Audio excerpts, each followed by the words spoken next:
অসহায় কাকে বলে জানো? যখন একটা মানুষের সাথে তীব্র কথা বলার ইচ্ছা থাকা সত্ত্বেও সেই মানুষটার সাথে কথা বলা যায় না। এর মতো অসহায়ত্ব পৃথিবীতে আর কিছুই হয় না। ভালো তো সবাই বাসতে পারে, মায়া করতে পারে কয়জন? হ্যাঁ, তুমি আমার মায়া, যে মায়া আমার এই জন্মে কাটানো সম্ভব নয়। একমাত্র আমিই জানি আমি কিভাবে শেষ হয়ে যাচ্ছি। আমি কোনো মানুষকে ঠকাইনি, তবে আমি ঠকেছি। আলহামদুলিল্লাহ, আমি মানুষগুলো তো চিনতে পেরেছি। তুমি যে আমার কি প্রয়োজন সেটা আমি নিজেও জানি না। দেখো, আমার লাইফে কে থাকলো না, এই জিনিসগুলো নিয়ে আমি কখনোই ভাবতাম না। কিন্তু তুমি আমার লাইফে আসার পর থেকে কেন জানি আমি তোমাকে হারাতে খুব ভয় পাই। তোমার সাথে এক মুহূর্ত কথা না হলে মনে হয় আমার দম বন্ধ হয়ে আসে। আমি জানি না তোমার সাথে সারা জীবন থাকতে পারবো কিনা, কিন্তু সবশেষে আমার একটা কথা বলতে খুব ইচ্ছা হয়। আমি তোমাকে অনেক ভালোবাসি, অনেক ভালোবাসি। জীবনে সবকিছু ছেড়ে দেওয়া যায়, কিন্তু মায়া আর ভালোবাসা এটা কখনোই ছেড়ে দেওয়া যায় না। আমি সত্যিই ভালোবাসার মানে কি বুঝি না ভালোবাসার অর্থ কি। জীবনে অধপতন আসবেই, এর মানে এই নয় যে আপনি জীবন থামিয়ে দিবেন। আজ যে মানুষটা আপনাকে পাগলের মতো ভালোবাসে, কাল সেই মানুষটা আপনাকে ভালো নাও বাসতে পারে। আপনার লক্ষ্যের দিকে আপনাকে এগিয়ে যেতেই হবে। জীবন আপনার, জীবন অন্য কারণ না। কোনো মানুষের প্রতি এতটা আসক্ত হতে নেই যে মানুষটা কথা বলা বন্ধ করে দিলে নিজের দমটা বন্ধ হয়ে আসে। যদি তারা একবার বুঝে যায় যে তাকে ছাড়া আপনার চলা খুব কষ্ট হচ্ছে, তখনই শুরু হবে আসল বাস্তবতা, যেখানে সে চাইলেই আপনাকে সময় দিতে পারবে, নেট কথা বলতে পারবে। তখন সে ইচ্ছাকৃতভাবে আপনাকে ব্যস্ততা দেখাবে। মনের বিরুদ্ধে গিয়ে সব মিললেও কখনো শান্তি মেলে না। সবশেষে আজ তোমাকে আমি মুক্ত করে দিলাম। যেদিন আবার ভালোবাসার যোগ্য হব, সেদিন না হয় আবার ভালোবাসব। আপাতত আমি হার মেনে নিলাম। আমি তোমাকে সবার থেকে আলাদা ভাবি, কেন জানো? কারণ এই পৃথিবীতে একমাত্র তোমার দেওয়া আঘাত আমার কলিজা পর্যন্ত স্পর্শ করতে পারে। একটা মানুষের সবচেয়ে গুরুত্বপূর্ণ জিনিস কোনটা জানেন? তার মন। আর সেই মনের উপর নির্ভর করে সেই মানুষটা ভালো থাকবে না খারাপ থাকবে। আর সেই মন যারা ভাঙে, আমার তাদেরকে মানুষ মনে হয় না, আমার মনে হয় তারা অমানুষ। সময় পেলে একটু ভেবে দেখুন তো, আমি তোমার থেকে একটু সময় আর একটু ভালোবাসা ছাড়া আর কিই বা চাইছিলাম। সবশেষে এটাই বুঝতে পারলাম, অভিযোগ জমিয়ে রাখতে নেই। হয় ক্ষমা করে দিতে হয়, আর নাহলে দূরে সরে চলে আসতে হয়। আর আমি মানুষটা ক্ষমা করার মতো মুহূর্ত নিয়ে দুনিয়াতে আসিনি, তাই সবশেষে তার জীবন থেকে দূরেই সরে চলে আসলাম। নিঃশব্দে, নিঃস্বার্থে, এমনকি গোপনে তার জীবন থেকে দূরে চলে গেলাম। এই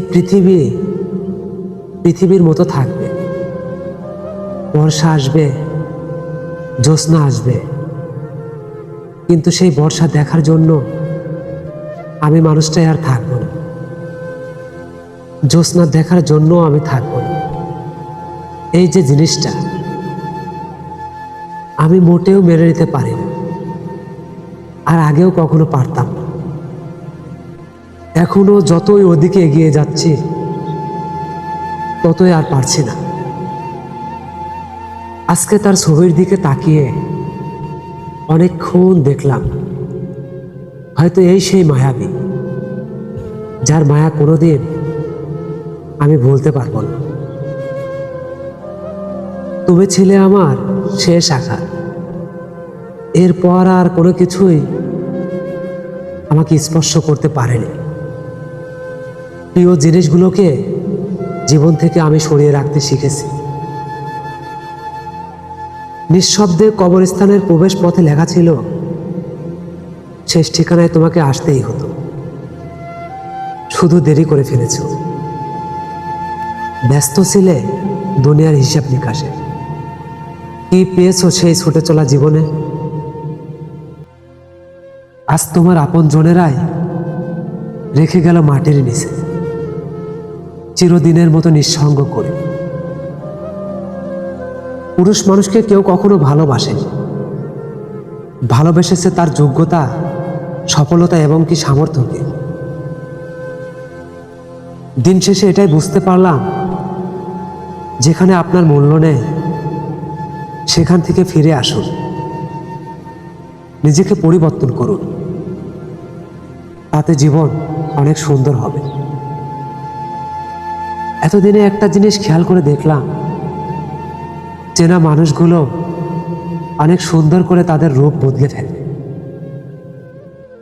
মাঝে মাঝে এগুলো ভেবে আমি হাসি আর ভাবি, এতদিন কাদেরকে আমি এত আপন ভাবলাম, কাদেরকে আমি এত ভালোবাসলাম।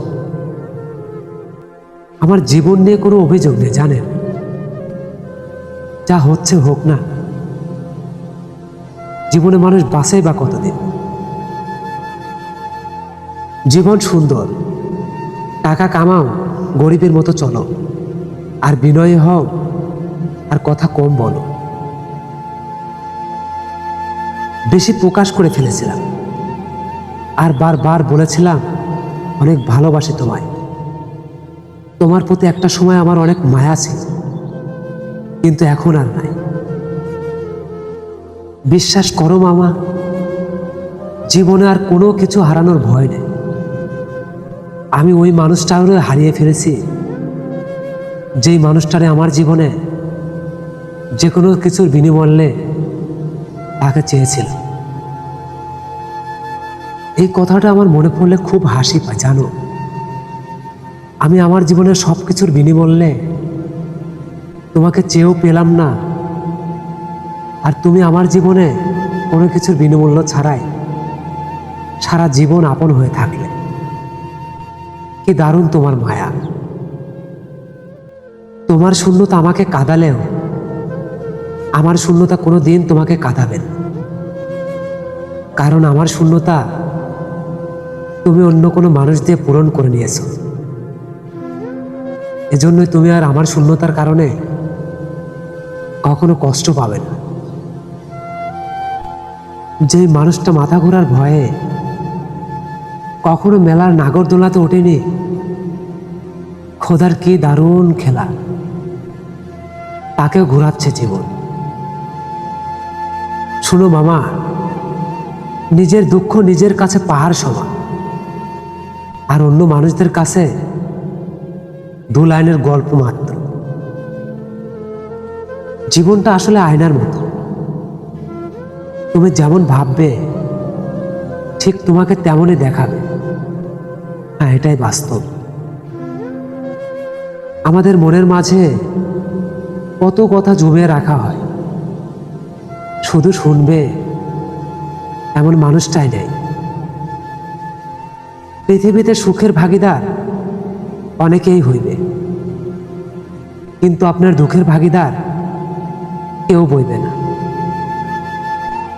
তাই হাসুন সবার মাঝে, আর কান্না করুন শুধু জায়নামাজে। অহেতুক মানুষের সামনে প্রকাশ করলে পাশে দাঁড়ানোর চেয়ে হাসার মানুষই বেশি হবে। মানুষ সুখের কথা শুনলে হিংসা করে, আর দুঃখের কথা শুনলে সুযোগ খোঁজে। এটাই আমাদের সমাজের মানুষের ব্যবহার। একটা সুন্দর জীবন নষ্ট করার জন্য জীবনে একটা করা ছোট্ট ভুলই যথেষ্ট। কোনো মানুষের কাছে অসহ্য হয়ে ওঠার চেয়ে একা একা হারিয়ে যাওয়া অনেক ভালো। এখন আমার মনে হয় কেমন জানি সবার জীবন থেকে আমি হারিয়ে গেলাম, কোথাও আর নিজেকে খুঁজে পাই না। হে আমার রব, আপনি আমাকে এমনভাবে পরিবর্তন করে দিন যেভাবে পরিবর্তন হলে আপনি আমার উপর সবচেয়ে বেশি খুশি হবেন। আমিন। সময়ের সাথে তাল মিলিয়ে চলতে গিয়ে কখন যে একা হয়ে গেলাম বুঝতেই পারলাম না। যাকে রাখতে চেয়েছি সে থাকেনি, যে থাকতে চেয়েছে তাকে রাখিনি। অবশেষে আমার পাশে কোথাও আর কেউ নেই। দিন শেষে আমিই একা। এই মেসেজটি শুধু আমার প্রিয় মানুষটির জন্য, যে মানুষটি আমাকে পাথর বানিয়েছে সেই মানুষটিকে আমি পাহাড় হয়ে দেখিয়ে দেব। This is my challenge. সব মানুষের মতো দুঃখ আমারও আছে, কিন্তু আমি কোনো মানুষকে বলতে পারি না। সব মানুষের মতো ভালো আমিও থাকতে চাই, কিন্তু আমি কখনোই ভালো থাকতে পারি না। তুমি আফসোস করবা, একদিন খুব আফসোস করে বলবা এমন একটা বেহায়া ছিল, আমি তাকে শত অবহেলা করার পরেও সেই মানুষটা আমার কাছেই ফিরে আসত। আমার এই জীবন নিয়ে আর কোনো মানুষের কাছে কোনো অভিযোগ নেই। সবশেষে এটা বুঝতে পারলাম, সফল হতে পারলে সবার কাছেই ভালো, আর না হতে পারলে কারোর কাছে ভালো হওয়া যায় না। হ্যাঁ, এটাই বাস্তব। না হতে পারলাম পরিবারের ভালো ছেলে, না হতে পারলাম কারোর ভালো বন্ধু। সবশেষে বুঝতে পারলাম আসলে আমি খুব খারাপ মানুষ। ধন্যবাদ। ভিডিওটি ভালো লাগলে আমাদের ছোট্ট চ্যানেলটি সাবস্ক্রাইব করে অল টাইম আমাদের পাশে থাকবে।